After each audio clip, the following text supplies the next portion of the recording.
There's a specific kind of exhaustion that has nothing to do with physical effort. It's the exhaustion of a mind that never fully turns off, replaying conversations, rehearsing responses to things that haven't happened yet, analyzing a text message for 20 minutes before deciding how to reply. If that sounds familiar, you're not broken and you're not too sensitive. You're an overthinker. And by the end of this video, you'll understand exactly why your brain does this and what it's actually trying to protect you from. Let's start with what overthinking actually is, because most people misunderstand it. Overthinking isn't thinking too much in general. It's thinking without resolution, cycling through the same thoughts, the same worries, the same what ifs, without ever actually arriving anywhere new. It feels like problem solving.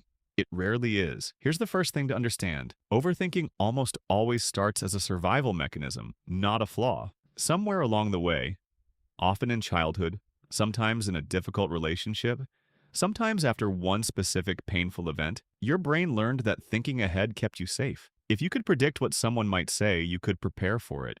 If you could anticipate what might go wrong, you could prevent it. If you replayed a conversation enough times, maybe you'd catch the moment you said the wrong thing. For a while, this strategy works. It feels protective. The problem is the brain doesn't know when to stop using a strategy that once helped it survive, even long after the danger is gone. So the overthinking continues. Not because it's still useful, but because some part of you is still braced for something that already happened, or something that hasn't happened at all. Now let's go through the specific patterns overthinkers tend to share and what's actually happening underneath each one. Pattern 1. Replaying conversations after they're over. You said something 3 days ago and your brain is still running it back. Not because you're dwelling for no reason, but because some part of you is scanning for a mistake, a wrong tone, a sentence that might have landed badly. Psychologists call this rumination, repetitive, passive focus on past events, especially ones involving perceived mistakes or social risk. The tricky part is that rumination feels productive. It feels like you're working through something, but real reflection leads to a conclusion and then lets go. Rumination just loops. If you're replaying the same conversation for the 5th time with no new insight, you're not reflecting anymore, and you're just reliving the discomfort. Pattern 2. Catastrophizing small uncertainties into worst-case scenarios. A friend takes longer than usual to text back, and within minutes, your brain has built an entire narrative. They're upset with you, they're pulling away, something's wrong. Nothing has actually happened yet, but your mind has already lived through the worst version of it. This happens because uncertainty is uncomfortable, and the brain hates sitting in "I don't know." So instead of tolerating the unknown, it fills the gap with a story.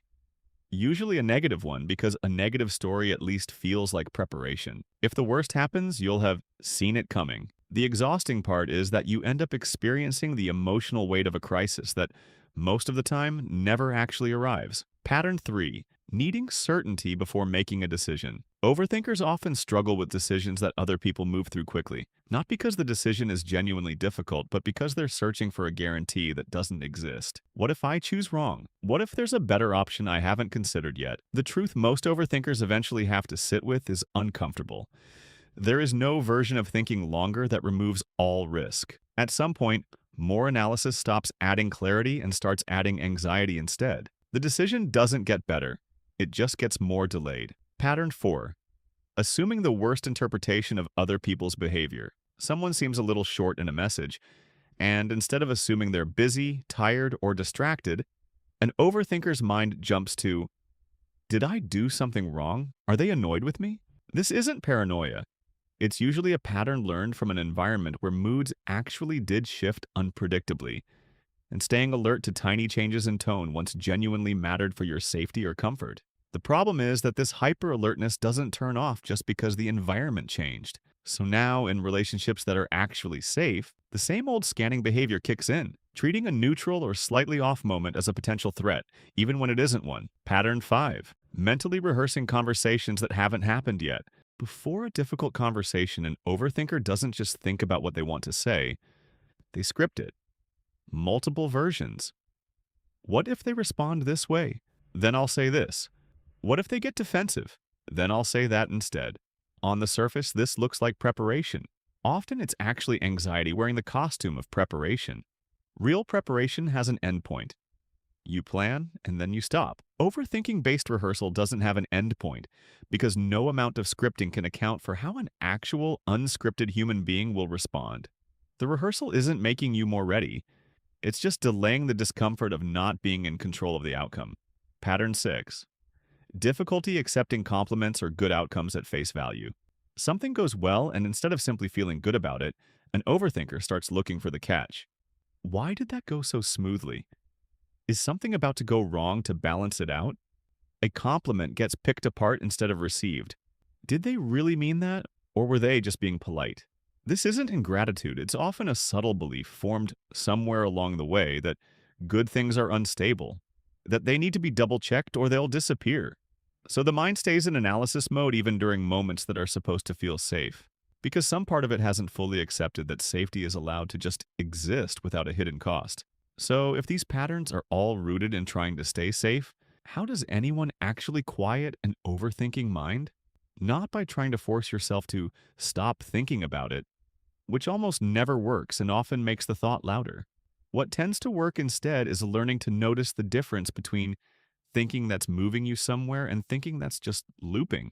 Ask yourself, in the middle of an overthinking spiral, has this thought given me any new information in the last few minutes? Or am I just replaying the same three worries in a different order? If it's the second one, that's usually the sign to gently interrupt the loop, not by suppressing it, but by giving your mind a specific, small action instead. Write the message and send it. Make the decision and move forward with it. Set a time limit on the worry, and when it's up, redirect your attention somewhere else, even if the thought isn't fully resolved.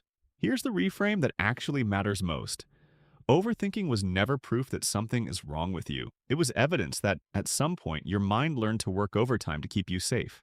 That strategy may have made sense once. It's allowed to update now. You don't owe your anxious mind constant vigilance in order to stay safe in a life that most days isn't actually dangerous anymore. If any of these patterns felt uncomfortably familiar, that's not a coincidence. It's usually the first real step toward loosening their grip. Subscribe for more psychology that actually helps you understand yourself, not just label you.